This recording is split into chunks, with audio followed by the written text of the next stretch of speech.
Shalom, selamat pagi Bapak Ibu sekalian, serta saudara-saudari remaja Naposo Bulung, dimanapun kita berada, kiranya sukacita yang daripada Tuhan senantiasa bersama-sama dengan kita. Hari ini kita akan mendengarkan firman Tuhan, tetapi sebelum itu mari kita berdoa. Kasih karunia bagimu dan damai sejahtera yang dari Allah Bapa dan yang dari anaknya Tuhan Yesus Kristus. Amin. Bapak Ibu sekalian serta saudara-saudari, firman Tuhan untuk kita pada hari ini akan dibacakan. Demikian. Firman Tuhan kita hari ini, Jumat 24 Juni 2022, diambil dari Matius 5 ayat yang ke-17. Janganlah kamu menyangka bahwa aku datang untuk meniadakan hukum Taurat atau kitab para nabi. Aku datang bukan untuk meniadakannya, melainkan untuk menggenapinya. Demikianlah firman Tuhan. Bapak Ibu sekalian, kalau kita melihat ataupun mengingat kehadiran Tuhan Yesus di tengah-tengah dunia ini, banyak pertentangan, banyak penolakan akan hal yang disampaikan oleh Tuhan Yesus. Karena menurut para imam besar, orang Farisi, dan kaum bangsa Yahudi melihat kehadiran Tuhan Yesus tidak selaras ataupun tidak sejalan dengan hukum Taurat Tuhan yang telah disampaikan pada zaman Nabi Musa yang memimpin bangsa Israel masuk ke tanah Kanaan. Kita mengetahui Bapak Ibu bahwa setelah manusia jatuh ke dalam dosa, Tuhan memikirkan ataupun menunjukkan hal dan cara bagaimana Tuhan menyatakan karya keselamatannya kepada manusia. Maka dari itu kita melihat bangsa Israel yang dipanggil dari tanah Mesir, yang kita ketahui bahwasanya belum ada ataupun belum sangat memahami tentang kasih karya keselamatan Allah. Maka dari itu Allah memberikan hukum Taurat agar mereka hidup di dalam keteraturan, agar mereka hidup di dalam arah yang ditunjukkan oleh Tuhan melalui hukum Taurat yang diberikannya. Karena kita mengetahui hukum Taurat ada untuk mengembalikan manusia ke dalam ataupun ke jalan Tuhan yang sesuai dengan kehendaknya. Hukum Taurat memperbaiki hubungan sosial manusia dengan manusia dan hubungan spiritual mereka terhadap Tuhannya, yaitu Allah Maha Pencipta dan Maha Pengasih.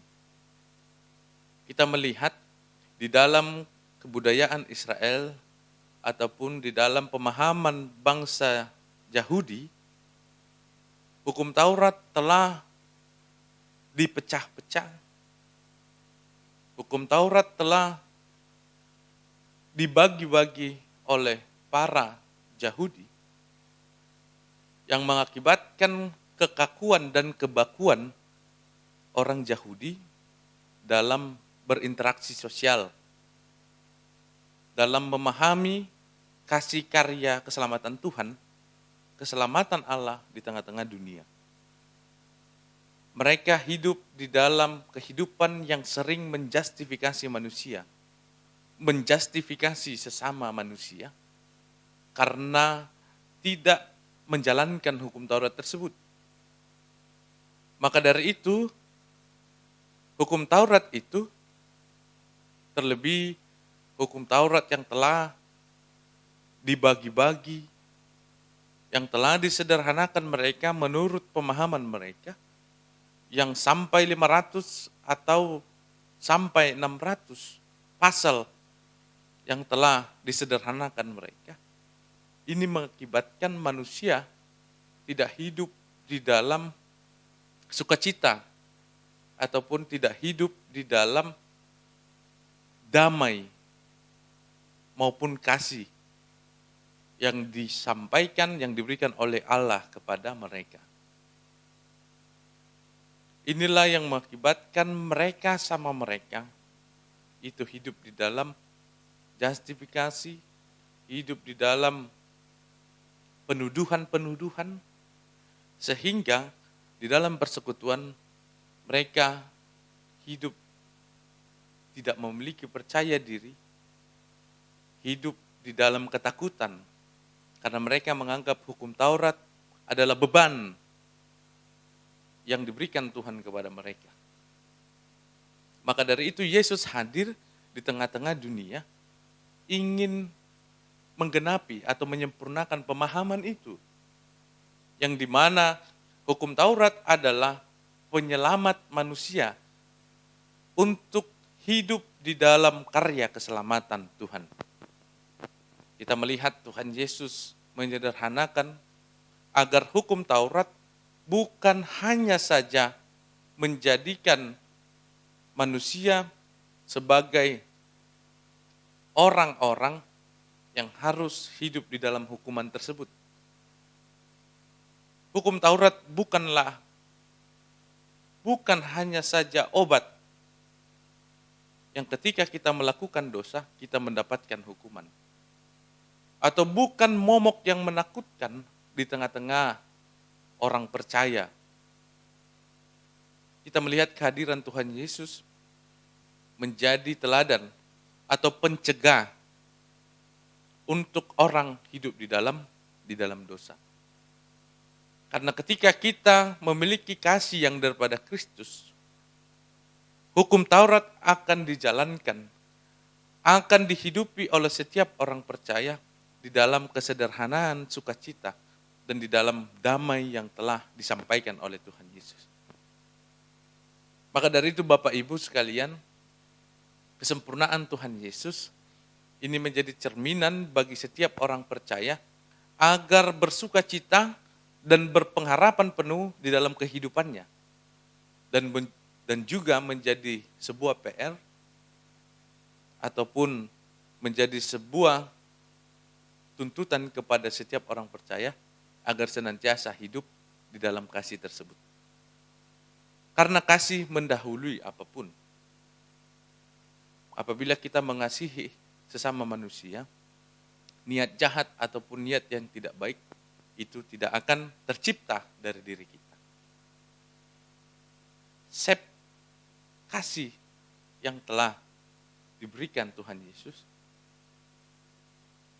jalani, hidupi teladan yang telah ditunjukkan oleh Tuhan Yesus.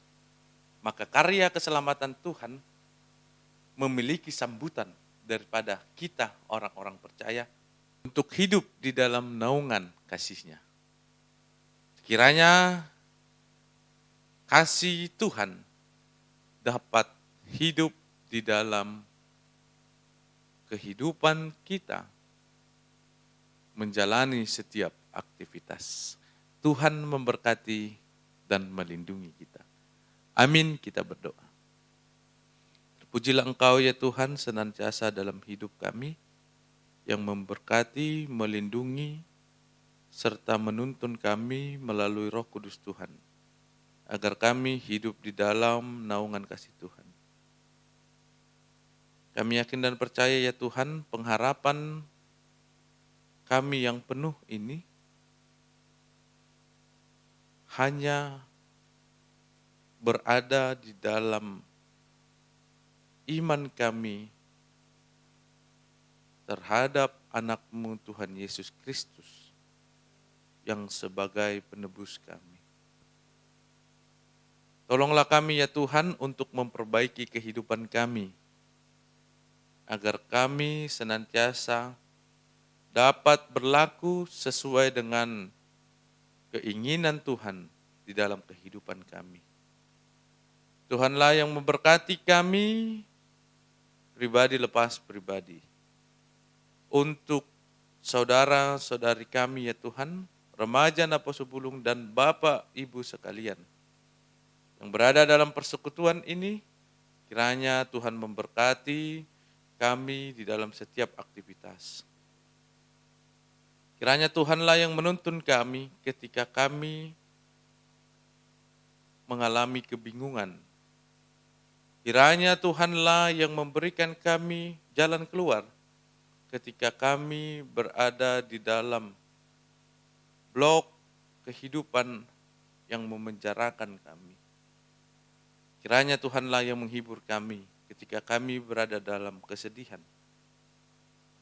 Dan kiranya Tuhanlah yang senantiasa menuntun kami untuk senantiasa menunjukkan kasih yang telah diajarkan oleh anak-Mu, Tuhan Yesus Kristus Tuhan kami. Berkatilah kami pribadi lepas pribadi ya Tuhan, dalam setiap pekerjaan kami. Dan berikanlah kesembuhan pada kami yang sedang mengalami sakit penyakit ya Tuhan. Kiranya Tuhanlah yang menuntun kehidupan kami. Kami serahkan persekutuan kami dan hidup kami hanya dalam tangan pengasihan. Terpujilah Engkau ya Tuhan. Di dalam Yesus Kristus kami berdoa. Amin. Anugerah dari Tuhan kita Yesus Kristus, kasih setia dari Allah Bapa, dan persekutuan dengan Roh Kudus kiranya menyertai kamu sekalian. Amin. Selamat pagi Bapak Ibu sekalian serta saudara-saudari. Kiranya aktivitas hari ini berjalan dengan sukacita. Tuhan Yesus memberkati kita. Shalom.